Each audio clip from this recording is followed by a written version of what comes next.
a moment for just quiet reflection and prayer as we exercise what I want to call spiritual breathing.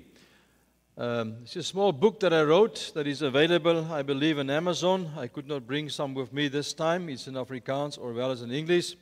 But I want us to do an exercise because when I was training the pastors in the USA, I taught them how to do 5 or 6 different exercises that you can have in your quiet time in the morning.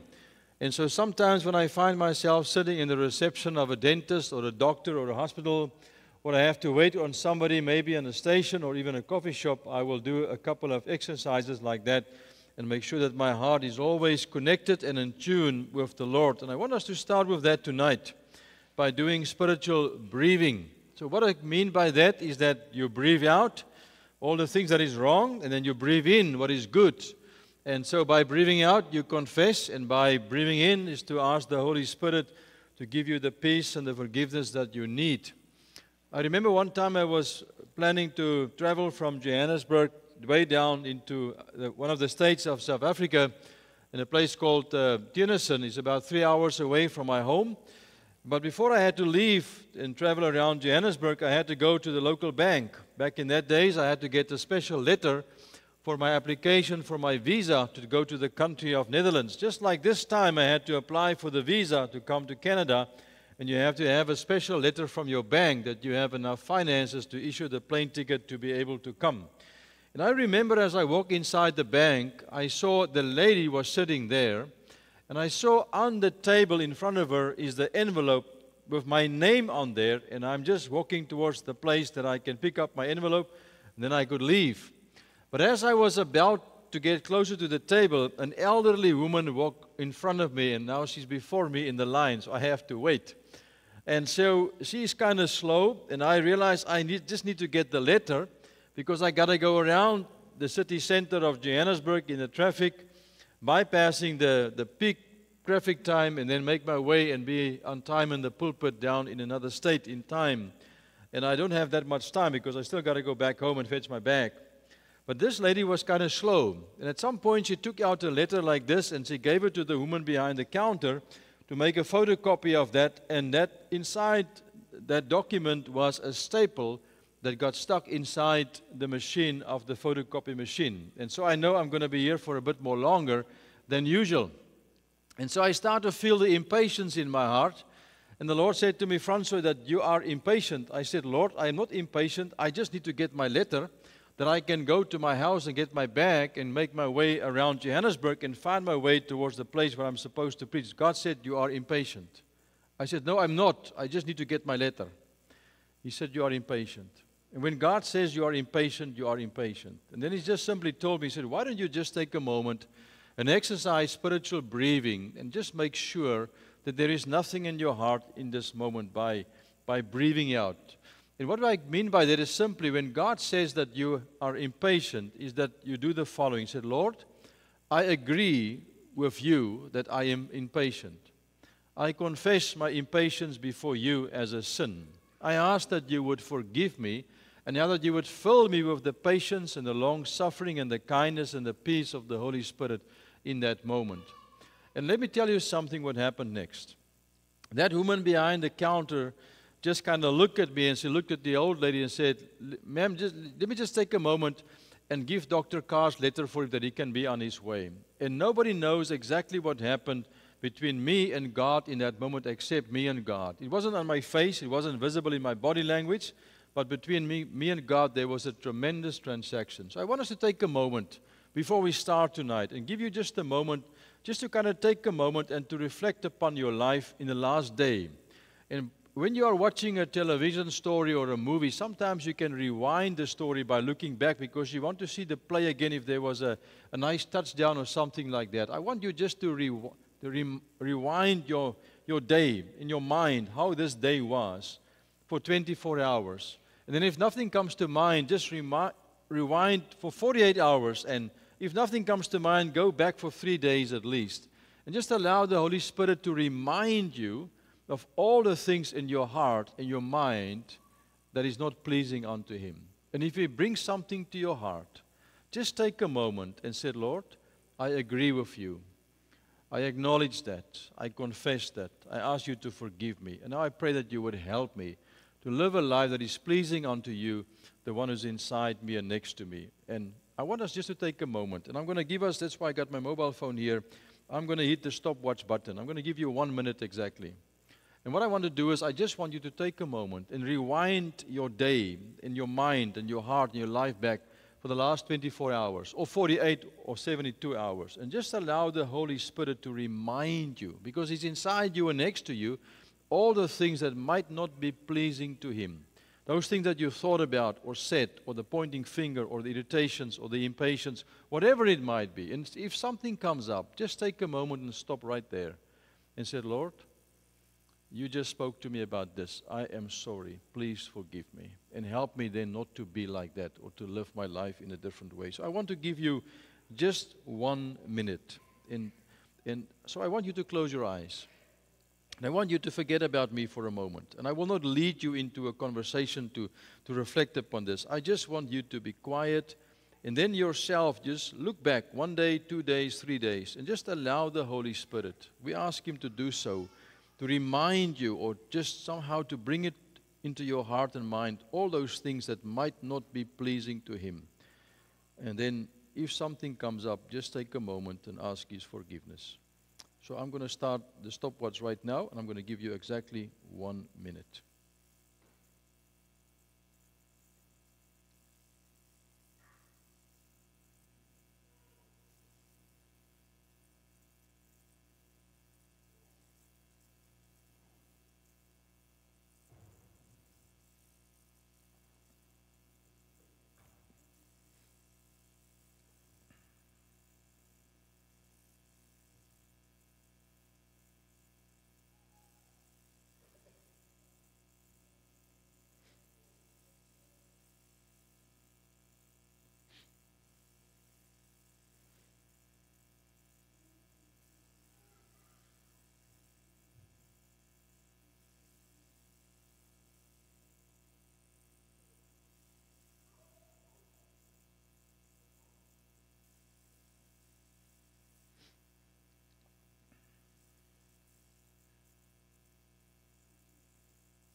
You can stop.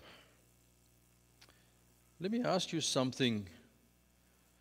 As you look back in your life in the last 24 hours, 48 hours, 32 hours, was there anything specific that the Holy Spirit brought to mind that you know that might not be 100% what He would like for you to do or to say or to think about, that wasn't pleasing to Him? And He brought something to your heart and your mind that you had to deal with in that moment. Just show me if there was something like this, by holding your hand like this. This was only 1 minute. You can let your hand out. It was only 1 minute. You know, when I'm sitting in a place waiting for someone, I do all kinds of exercises. This is one of them. Sometimes I will just look back in the last 3 days on the goodness of God. Sometimes God provides you a parking spot next to the entrance of a shopping mall if it's raining, and you can thank Him for that. Or just the fact that we can breathe, or God's provision, if God has taken His hand and provided for you. And so this was just 1 minute. Imagine if you had longer time and God can help you to reflect upon that you can start to live in contact with the one connectedly who's inside you. And I think we need to learn how to be sensitive for the Spirit of God and the Lord Jesus Christ Himself who's living inside us and next to us. In exercises like this, every morning before I have my quiet time, sometimes I would just sit and reflect upon the day of yesterday and ask myself, was there anything in my heart that God spoke to me about yesterday or the day before that I haven't confessed yet or obeyed yet? Because I know if there is something, God will not say anything new to me today when I spend some time with Him, because I haven't responded to Him yesterday. And so sometimes we have to do exercises like this. And so when we go away for a weekend retreat with the leadership in South Africa or America, we take them through all kinds of exercises and train them how to listen and how to be able to be connected with God, because that changes your life tremendously. Now, some of you tonight that has put up the hand, that had to confess something tonight before God, you know that in this case there might still be a third party involved because of something that you have said or done towards somebody else. You will have to go and ask forgiveness for that. before you will have complete peace in your heart, because that's how God works. And so it's just a simple exercise. But let's turn to the Bible tonight as we continue our journey by looking at the life of King Hezekiah, the 13th king from the land around Jerusalem in Judah. He was only 25 years old when he became the king, and he reigned for 29 years. If you look at his life, he was one of those kings that was a godly king. And at some point in his life, he became very sick, and he was facing a crisis in his life. And I want us to look at his life tonight from verses 9 till the end of verse 12. And then tomorrow night, God willing, I want us to look at verse 13, 14, and 15 with some insights beyond that towards the end of the chapter, just to help you at this stage as I am praying about this. But it starts in verse 9. This is the writing of Hezekiah, the king of Judah, when he had been sick and had recovered from his sickness. Let's just read that verse of Scripture together tonight. May God add the blessing to the reading of His Word. If you look at the screen behind me, you will see there's a sign called Zernik Effect. A few years ago, in fact about 2 years ago, I was preaching in the country of Alaska, just north of you guys, more towards the west. And I was flying from Johannesburg into Amsterdam to Seattle to Anchorage, and with all the layovers, I was traveling for 40 hours to get there. And I was preaching Sunday morning, Sunday night, and Monday night, and Tuesday I came all the way back to a place called Minneapolis, which is a place called St. Paul's, the airport in America, and from there all the way down to Atlanta. And then I spoke around the area before I went back home to South Africa. But I remember I was sitting at the airport in Minneapolis for 3 hours. And I bought a cappuccino, a cup of coffee, and I saw there's a bookshop, and I went inside and I bought a book. And I started to read the book. It's about redeeming your time. And as I started to read the first chapter, it speaks about something very interesting. There was a man, his name was Mozart. You might remember him. When he was a young boy, he came back one evening after just spending some time with his friends in a place called Vienna, which is in the country of Austria. And when he came back late one night, and he started to play the piano just like this, and he was playing all the stanzas as we have sang tonight, and then he stopped before he was playing the very last stanza. He just kind of stopped, knowingly that if he goes to bed and sleep, that his father Leopold will not be able to sleep because he has done that on purpose. And so he played all the stanzas except the last one, and he went to bed and sleep. And so his father was listening to his son playing the piano in the house, and then he realized his son is stopping in that moment, and he went to bed. And that thing bothered him so much that he got up from the bed, he walked to the piano, and he played the last stanza before he went to bed and sleep. And so I read the story about this, and the research that has been done, they call that the Zernik Effect. You start to hear things that just kind of stuck in your mind. It's almost like driving to your workplace in the morning, and you put on the radio, and there's a song that plays, or there's a tune, and for some reason, irrespective of what it might be, that tune stays in your mind and your heart for the whole day. That's what we call this impact. They call it an earworm. You are listening to a song or something that has come to you, and it's suddenly just jumping into the life of your conscious mind. It's an amazing word when you study that.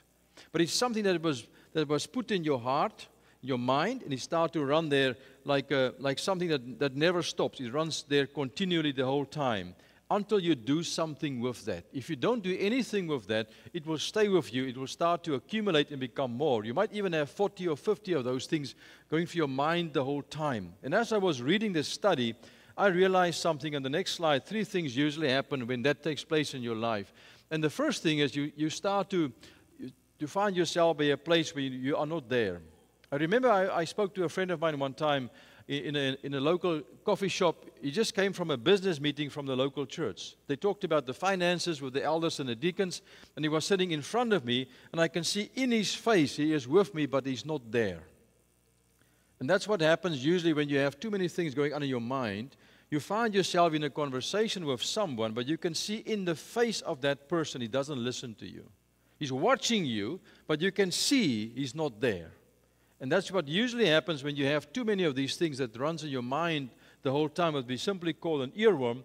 And then we start to forget things, and you start to miss opportunities that God has given to you because there's just too much things going on in your mind and your heart in that moment.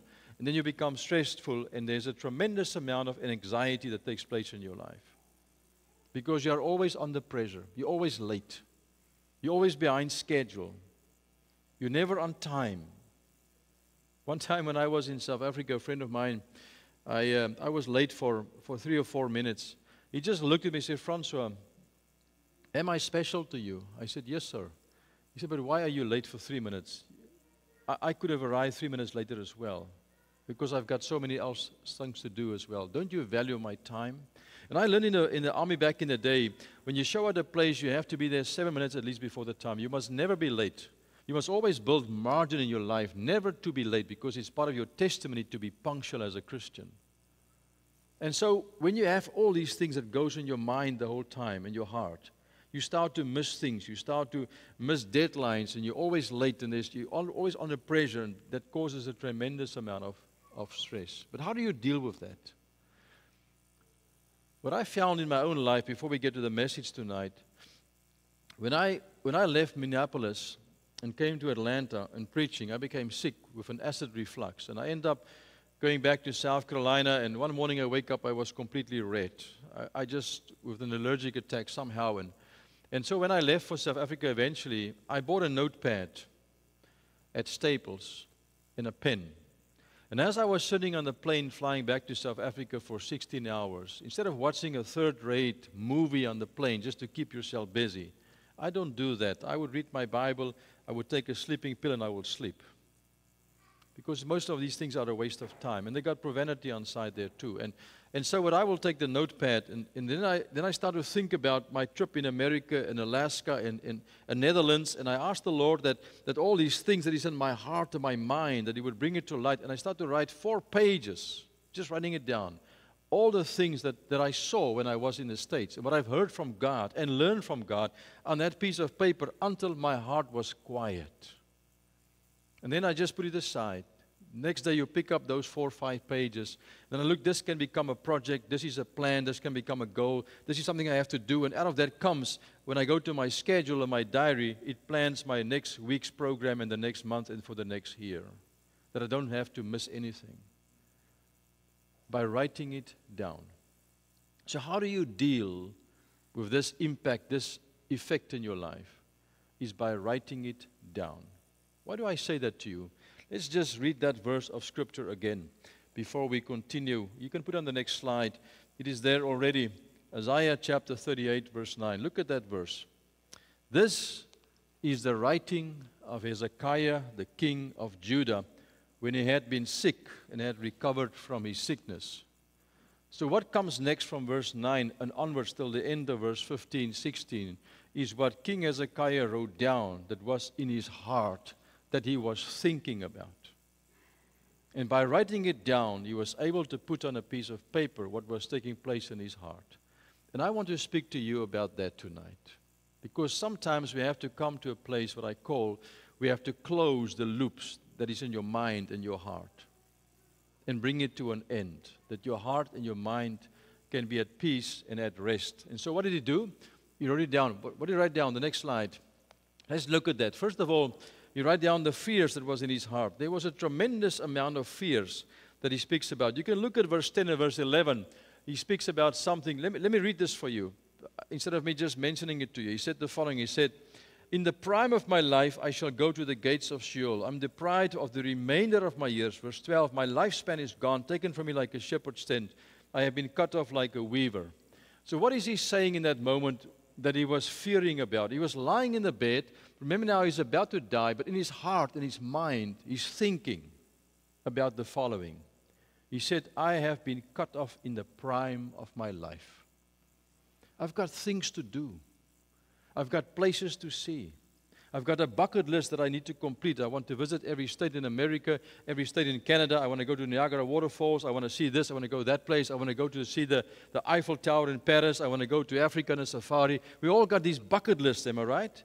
He's got the same things. He's the king. In his mind, he said, "I am cut off in the prime of my life. There's things I wanted to do, but I cannot do that anymore because I'm about to die."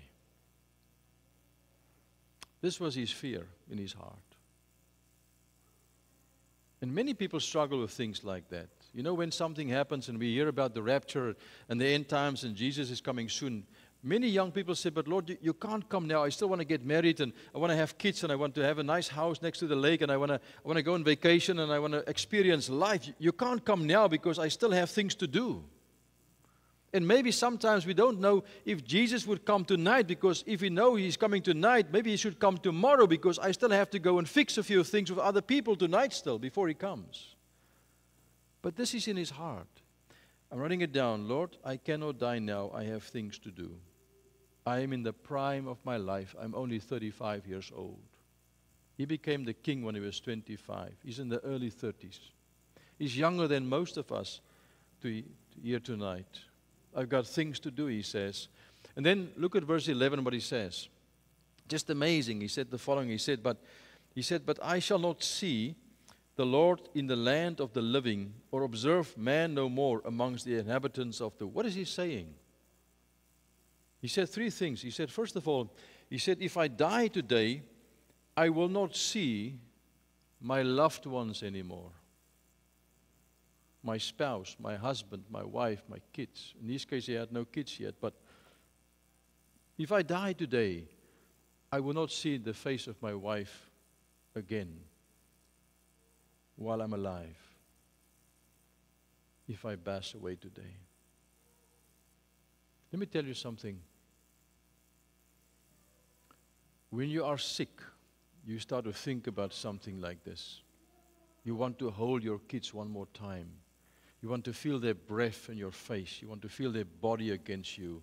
You know, when my mom was sick, they said, Francois, it is best for your mom to go home and die because she's struggling on earth. I'm telling you, that's not the truth. When you wake up one morning and that chair is empty, it's not the same anymore where she was sitting there every day. He's the same. He's just a human being. I'm lying in bed, I'm dying. I don't know what's going to happen with me next, but I know at least I won't see my loved ones anymore. I won't see the Christian people at church on Sunday anymore. I will not experience the presence of God anymore because it's the end of the road for me as I know it. This is in his heart. We all have things like this when you look around, you see what's happening in the world. Will I have enough to make a living? Will I be able to retire one day? Will I be healthy? Will I be able to see my grandkids and my great-grandkids? And it's the same things. There's something that happens in your mind that kind of runs the whole time, that keeps your mind busy. And then he continues by saying, my tent is taken away, I have things to do. Look at verse 12 again. What is he saying? And why is he saying this? What is the fears in his heart? To be separated from his loved ones and to be cut off. Look at verse 13. I have considered until morning like a lion, so we break all my bones. From day until night you have made an end of me. What is he talking about? He said that even God is now against me. And he uses the example of a lion. When we come from Africa, we have several hundreds of, game reserves in South Africa. The most famous one is called the Kruger National Park, and it's a huge place. But I remember one time when I was preaching in a place called Zeerust in South Africa. You might not know where that is, but it was a Friday evening and a Saturday morning. I did some teaching about quiet time, so I preached Sunday morning through to Thursday night. It was a long revival about the Holy Spirit. I always remember that, a place called Zeerust. So the pastor came to me one day, he said, Francois, I want to go show you, there's a place outside Zeerust, between Lichtenburg and Zeerust, there's a game reserve. And this guy, he has a tremendous amount of lions and jaguars and cougars and all kinds of tigers and things that is on his farm. There's black ones and brown ones, and ones from the Kalahari and from Botswana and from India. You can see all kinds of animals there that is in cages because they train them and they protect them. And so we drove to this place, and we got outside the vehicle, and he walked towards the house. And I was looking at little cages. I saw a little jackal, and I saw like a small deer, and I see different things in the cages. And I looked at them because they were hurt and they were helping them. But as I walk around the corner to make my way towards the entrance of the house, there was a lion standing in front of me. Let me tell you something tonight. They say when something like that happens, you want to run away. That is not the truth. your whole body goes like this. There's no energy whatsoever to run. It's almost like you just go numb. And so when I look at that thing in front of me, I couldn't just get this word out. Lion. And so he just turned and he said, Francois, don't look at him, just walk. Now that sounds so simple, isn't it? And so I did not look at him, but I just started to walk. And as I walked towards the door, I can hear the footsteps of the lion behind me. And as I came closer to the door, and I was about to open that door, the lion came and bumped against my leg, and then he dropped himself down, and he was lying on my feet. And I couldn't move. And so the owner came, and he said, just be very still, he says. And so he moved my feet away from the lion very slowly and took me inside. Then he said the following, he said, Francois, we have 8 lions on this farm that is not wild nor tame. They're half-half, he says. Nobody comes on this farm because of the lions. But I did not know that. But in that moment, I wanted to run so badly, but I could not. Look what this man is saying. You ever have seen a movie or a documentary of a lion on the television? And especially when you see a lion hunt. When a lion bites something, you can hear the bones cracking. And the way they eat it. You have to watch that to understand this. Look what King Hezekiah is saying. He said, I find myself living in a place like this. And I saw that my time is up. My life has been cut short. That even God has turned his back on me and he's biting me like a lion. I'm struggling big time. So what does it mean? Let me tell you what it means. When you start to allow something in your mind, like an earworm that starts to run, it becomes bigger and bigger and bigger and bigger and bigger. And before you know it, a little small issue is a very big issue. Especially between people, husband and wife. Because you start to work yourself up and build up emotions. And one day you will explode. But you have to deal with that long before the time. And so look at this man. He said, I'm writing something. He said, it is the writings of King Hezekiah. Look there, he said, it is the writing of Hezekiah, the king of Judah, when he had been sick. And as he was lying in the bed, he was thinking. And I realized, how do you deal with the earworm? Is by taking a pen and write down what is in your heart and your mind, that you can look at that. And then you can deal with it by closing the loops in your mind and your heart. His fears. But what about the next slide? What about his emotions and his feelings? Look at verse 12. He said, my lifespan is gone. I'm taken from me like a shepherd's tent. I've been cut off like a wither. You know, we like to go camping in South Africa. But now that we're getting older and older, we don't do that so very often anymore. Because back in the day, you have to sleep on the ground, little mattress, you know, and we're getting older at the moment. To get up in the mornings is not so easy. But we had a tent, and we go to a place called Storms River, which is the Chichikama. We always joke and said you got the 4 seasons in one day, because then the wind blows, then it rains, then it's cold, then it's hot. But when you put up that tent and the wind starts to blow, your tent goes like this. And that's what he's saying. Remember, this guy is the king. He's living in a palace.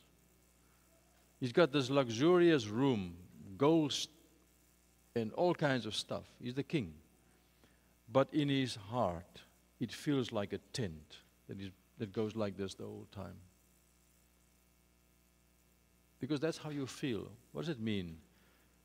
We feel fragile. Because the Bible says the wind blows over you in the book of Psalms, and tomorrow you're gone. Our bodies are fragile. We're not Superman or Iron Man. We're fragile. We break easily. We hurt easily, just like the king is saying. And sometimes when somebody steps on your toe, you become offended easily. And he writes it down. He said, Lord, this is my emotions. This is how I feel. I feel angry. I feel disappointed. I feel bittered. Whatever it might be. This is how I feel. But I'm dealing with what's in my heart. He's just honest.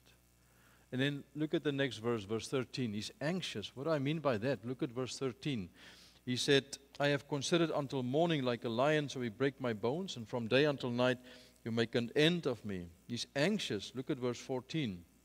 Back to verse 12 again. When he speaks about this, he said, he cuts me off from the loom, and from this day until night. He said, I'm tired of looking up like a dove.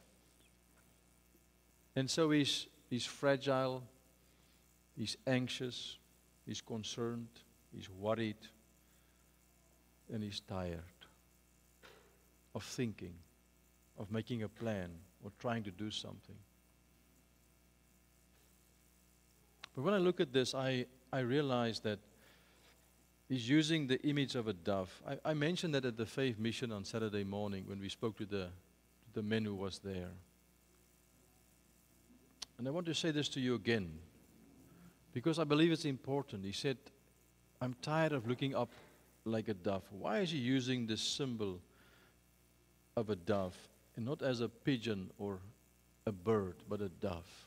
Why a dove? You have to look at a dove and study a dove, and you will find that there's about 12 different characteristics that you find in a dove that you will not find in a pigeon. But if you would Google that, you will find there are 5 types of doves and pigeons, but coming from one bloodline. And always when he speaks about the Holy Spirit in the Bible, he speaks about a dove, not a pigeon. And the Holy Spirit came down like a dove and sat upon the shoulder of Jesus and remains. He speaks about the Holy Spirit as a dove. He said, I'm tired of looking up and using the sound of a dove, looking for something. He's looking for peace. For peace. Because he's the only one that can give you peace. Because the Spirit of God as a dove is so sensitive. He's quiet. He's reserved. He's peaceful. I'm tired of looking up. I'm looking for peace. Peace in my heart. And let's just be honest tonight. You know, I mentioned that on Saturday morning. I told the story of Bernice and Sandy that were living in Jerusalem as missionaries.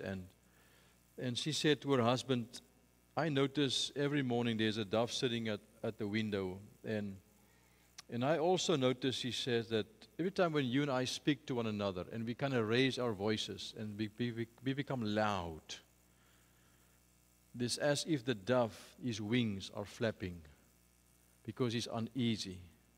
And then he flies away. He comes back the next day, she says. And that's so confirmation for us to be here as missionaries in Jerusalem. But either you and I need to change the way that we speak to one another by the raising of our voices, that he can stay, or he must change and adapt to the way that we speak to one another. But then she said he will not change because the Spirit of God is God. We need to change. And so I looked at that. One morning when I was preaching in South Africa at a conference to commemorate the 1929 revival, a place called Malchus, they put me in the house of a farmer. And I remember he has a little bit of like a granny flat next to his house. And I was living there for the weekend as I was preaching.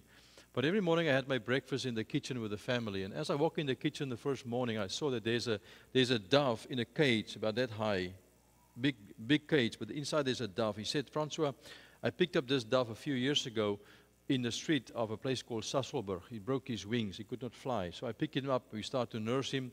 We put him inside the cage. We feed him, and he became healed, and he stayed with us. But when I look at that dove, I will always remember that for the rest of my life. When Simon, that friend of mine, speaks, the dove just look at him like this. But when I speak, and I use my knife and my fork to cut the meat to eat, he goes like this in the cage. He doesn't know me. He feels uneasy because he doesn't know me. But when a dove is peaceful and you can hear the sound of a dove, that means he is at ease and at peace and he's happy. Look what King Hezekiah is saying. My eyes are tired of looking up like a dove, looking for peace and quietness. When you have this thing that runs in your mind the whole time, you're not at peace. Your heart is in a flurry. There's no peace. There's no rest. There's no quietness.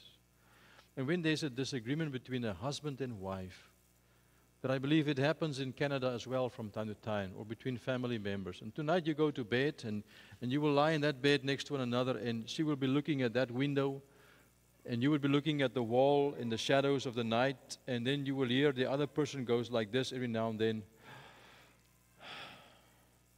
Why are you not sleeping? Because the Holy Spirit knows the Bible so well that the husband and wife cannot go to bed at night and sleep when there's a difference between the two of them. Otherwise, your prayer life will be hindered. And so in that moment of the uneasiness between a spouse lying next to one another in bed, He, the Holy Spirit, puts another earworm in your mind, in your heart, with a conviction for you that it starts to run. That you can just simply turn to your spouse and say, Mama or Daddy, I am sorry, please forgive me. But we won't. Because I will tell myself, but this time she started this. She has to ask forgiveness first, and so I will not do that. And that thing will run the whole time. It never comes to a point of being still and quiet and peaceful and rest. And you will look up like a dove, but you will never find peace. And tomorrow morning we wake up and we look at the kitchen. Everything looks okay because we have to fix food for the kids to go to school and go to the workplace. And so we go to work and we come back and it doesn't look too bad at house. And so we go through the motions for 1 or 2 more days. And we go to church and everything seems to be fine. But in the eyes of God, your spiritual life has stopped when the Holy Spirit put the earworm in your heart and your mind. It will run the whole time. Until you will look your wife in the eyes or your husband and say, Mama, I am sorry. Please forgive me. And if you don't do that, that thing will never stop. It'll just run, becomes bigger and bigger. And at some point, you will find yourself that you would say, I don't love my husband or my wife anymore because you have become emotionally dead, because this is all about emotions, because I'm sick and tired of struggles and an atmosphere at home. Let me tell you a story. One day, I was preaching in the town, Sunday through Wednesday, and a woman came to see me, and she said, can I come and see you? And so she drove 3 hours to my office in Pretoria, and she told me the following. She said, you know what? My husband drinks a bottle of brandy every day. And then when he has that inside him, he will stand up in public and tell everyone what he will do with me tonight when we get back home. Help me. And I said, can I take you away from your husband for a while that you can recover? She said, no. One morning at 7 o'clock, she phoned me. She said, Francois, he did it again last night in a local restaurant. And everybody inside heard that. I said, can I take you away from your husband? She said, we cannot do that because who will tell my husband about Jesus? But she became involved in a third-party relationship because she was dead emotionally for her husband. And so we broke it off, and she returned back to God, and that was fixed. And she has this. And I started to pray for them, and we spent 3 times together. And every year, I did what we call a family couples retreat. And so we take 25 couples away for the weekend, and I give them nuggets, and it's just a wonderful time for them. And out of the blue, this couple registered for the weekend. She and her husband. And that weekend, God did amazing things for him and for her. But for 15, 16 years, living in a marriage which is loveless and lifeless, to the point that she becomes involved with somebody else. It's just running the whole time until you stop it. Look what he's saying. He said, I am tired of looking up like a dove for peace and quietness and rest, because my heart is not at peace and rest. Now, I know nothing about you tonight, but I do know one thing, that sometimes the Holy Spirit can be the cause of an earworm in your heart and your mind. If you're not saved and born again, He will put this in your heart. He's the one drawing you unto Himself. He's the one convicting. He's the one lifting up the life of the Lord Jesus to be so beautiful that we want to follow Christ. He's the one calling, inviting, and calling and inviting until we can come to the point of accepting Christ as Savior. And then that will become quiet and we have peace in the heart. He's the one to take a Christian on a journey to convict him of the life of self, to come to the point of surrender. He's the one that convicts of our sin. When He, the Holy Spirit, puts that in your mind and heart, He will run with that until He brings you to a point of quietness and rest. But it can be anything. Let me close with something. When I think about this, a few years ago, when I was preaching in the country of Wales, on a Sunday morning, a Baptist church, and Sunday night, the pastor took me out for a meal at his home. Then he tells me the story. He said, Francois, one morning when I wake up, I look at my wife when she was doing the washing and she hung out the clothing outside, and I said to myself, I have a very good wife, because the washing looked perfectly clean. He said a few months later she did the same thing, and I said to myself that there's something wrong with the washing powder or the machine or the clothing, because it doesn't look white and clean to me. You see, then I realized something. The background has changed. Because when you go to Wales and you find yourself around Bridgend area, it's coal mine towns. Everything is black and dark. So when you wash something and you put it on the outside in the sun, and the background is a black coal mine, it looks perfectly white in front, isn't it? But then the snow came, just like you guys will have the snow here soon. And when you wash something and you put something in front of snow, and the sun starts to shine, and you can see just the shining of the snow, everything in front of pure white snow looks filthy and dirty. Not the salt that you guys put inside your vehicles and you drive on the roads, it becomes black at some point. I'm not talking about that. But when you put something in front of white snow, everything in front looks dirty. And one morning I was reading John chapter 16, where the Bible says, when the Spirit of God comes, He will convict the world of sin. And then He said of righteousness. Why righteousness? He lifted up the life of Jesus Christ as the perfect righteousness, and He put your life in front of that, and He will start to convict you of all the things which is not like Him, until you come to a point of dealing with that your heart can become at rest.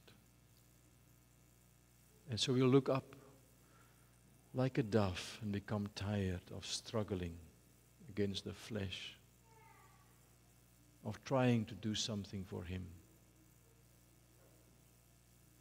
God has to bring us to a point of convicting us, of trying, that we can come to a point of resting. And you will never come to a point of rest as long as that thing runs in your mind and your heart, and He lifts up the perfect life of Christ, and He shows you how you look. And then He invites you to come to Him and deal with that and become quiet in your heart. The next slide. So what do we do? Let all these things just kind of drive you and bring you to one place, which is at the feet of the cross. With the invitation of the Lord Jesus Himself in Matthew chapter 11, it says, "Come unto me, all of you who are heavy laden and burdened, because I will give you rest.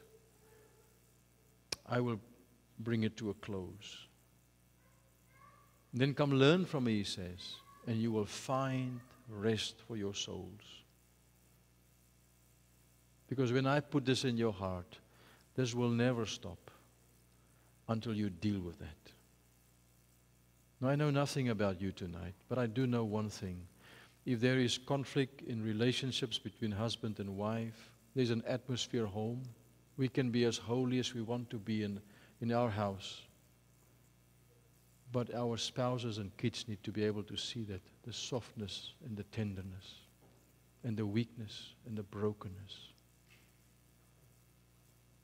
You know, Alan Redpath went into the ministry one day, and they asked him, why did you become a pastor that was preaching in Scotland and later on in Chicago and in America, and then went back to Scotland? He said, all because of my father. He said, what about your father? He said, one morning my father and my mother had a disagreement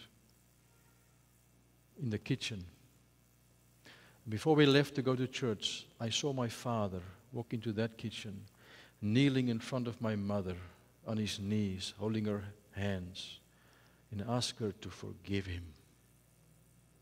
He said, that is why I am in the ministry. I saw that from my father. You know, the Holy Spirit puts an earworm in your heart, in your mind. And He's going to run with that until He brings you to a place of letting go and surrender and becoming like His Lord Jesus Himself. That's His job. But let's forget about that. But what about you tonight that struggles with relationships and things that might not be right? It'll stay there until you deal with that, because you'll be looking up like a dove, but there will be no peace until you come to a point of dealing with that. And so when I look at this man's life, verse 9 starts, and this is the writing of Hezekiah, the king of Judah. How do we deal with that thing? Is to sit, to take a pen, and to write down all the things in your heart. And then you pray and you deal with that. Let me close. A friend of mine in America, he passed away a few years ago. One day there was a conference like this inside his church in the state of Alabama. And they invite a speaker to come preach. And so at that stage, him and his wife, there was something wrong in their relationship. And so she was sitting at the back of the church and he in the front because he had to be in the pulpit. Now at that time she left the main bedroom. She started to live in a separate bedroom because she said, I cannot trust my husband anymore. When I look at you on the pulpit, my heart is hard. You are a great pretender. You pretend to be so godly, but you are not. And so one day in that conference, when the guy was preaching, my friend came to the front and God convicted him about the way that he was treating his wife. Not with a fist, with a mouth. Convicting him. And so he took a piece of paper. He wrote down 4 pages, line after line, of how God reminded him how he hurt his wife at home with his mouth. And so we made the appointment with his wife one day, and he said, honey, I have to ask your forgiveness. And he said to me, he said, I look at every line. I look my wife in the eye. I said, number 1, please forgive me for number 1. Please forgive me for number 2. He said, I went through 4 pages, a notepad, by asking forgiveness and closing that loops in my heart. She looked at him and she said, I forgive you, but I cannot trust you yet. And she stayed in that second bedroom for a long time. And one day she said, now I am ready. And she came back. And they had these wonderful balloons that went up in the air to celebrate the day God brought them together once again. He passed away some time ago. He has a testimony called, I am the great pretender. Let me tell you something. The world is full of pretenders and wannabes. We have the appearance here of something, but at home it's something completely different. I know nothing about you, but I do know that sometimes God comes and He puts something in your heart and your mind that will stay there like this what you heard tonight. Until you deal with that, there will be no peace in your heart, in your mind, in your life.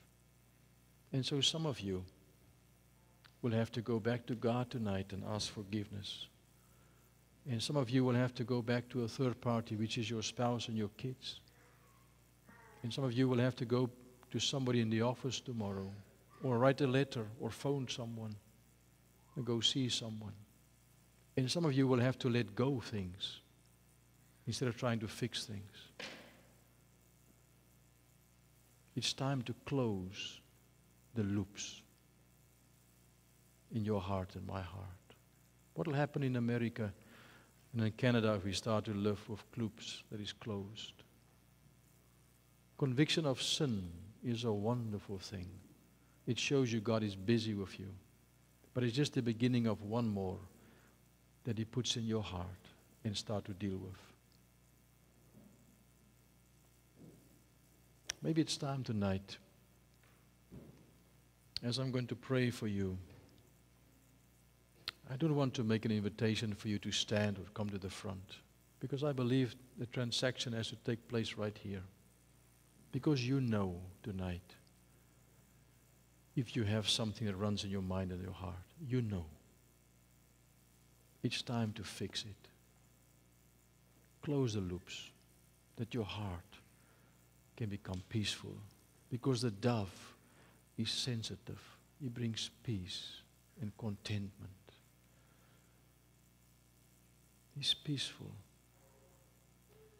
There's only two sounds I love so much about birds. One is a dove and one is a fish eagle. The sound of a fish eagle in the morning and the sound of a dove. He said, I'm tired of looking, finding peace, but no peace. And so I write down, I struggle with all kinds of things. And we look at that tomorrow night. Let's pray. Father, we thank you that we can come to you in this evening. And we know that you are the one that brought us to this place tonight. And for some of us, Lord, this might be something that we have never thought about. And we realize tonight that you are the one that placed these things in our hearts and minds. And you want us to take a moment to process and to reflect upon that, and then even take a piece of paper and write it down and deal with that by confessing and asking forgiveness and to go fix things. It might be just something so simple that you put upon our hearts of something that you want us to do. To go visit someone, to encourage someone, to provide food or clothing or finances or just a word or a verse of scripture at the right time, the right moment that could be sent to someone. Or it can be a broken relationship that you want us to fix. Maybe the calling of the Spirit of God, the invitation to come, because you want to take us deeper and deeper with you than ever before. You want to change us to become like your Son, the Lord Jesus. And so you put it in our hearts, and you start to deal with us as you lift up this beautiful, beautiful, beautiful, glorious, perfect picture of Jesus Christ. And you show us all the things which is not like Him, and start to deal with that. No, Father, we can only pray tonight asking that you would chisel away everything that is not like your Son. When we speak, when we behave, when the way we do business or whatever it might be, anything that might not be pleasing, just take it away and make us like your Son. And help us to live that life, Lord. We spoke about Jonathan Edwards tonight, and it reminds me so much about a man called Jonathan Fletcher, the holiest man, Paul said. John Wesley said that lived upon this earth except Paul, John Wesley, and Jonathan Fletcher. And Lord, how his wife said at the end of time, I miss my husband so much, because living with him in the house was as if I was living with Jesus. He was so soft and full of love. And so, Father, we pray tonight that you would help us to be willing. And if we are not willing, Lord, that you would help us, because we are willing for you to make us willing, to become willing, that we can go the distance and close the loops in our lives and allow you to work on us and change us and transform us into the image of your Son, the Lord Jesus Christ. Help us to come to a place, Lord, tonight still and tomorrow, that we can stop looking up, looking for the peace of the dove and the sound that he makes, because there has peace coming to our hearts and a quietness and contentment. Help us to close the loops. Help us not to miss anything, because you don't want us to live with anxiety and being anxious and stress and tension and broken relationships. You said, be anxious about nothing, but in all things just come and let the Spirit of God give us the peace that we so long for from the dove. Help us, Father, to live in that awareness every day of our lives.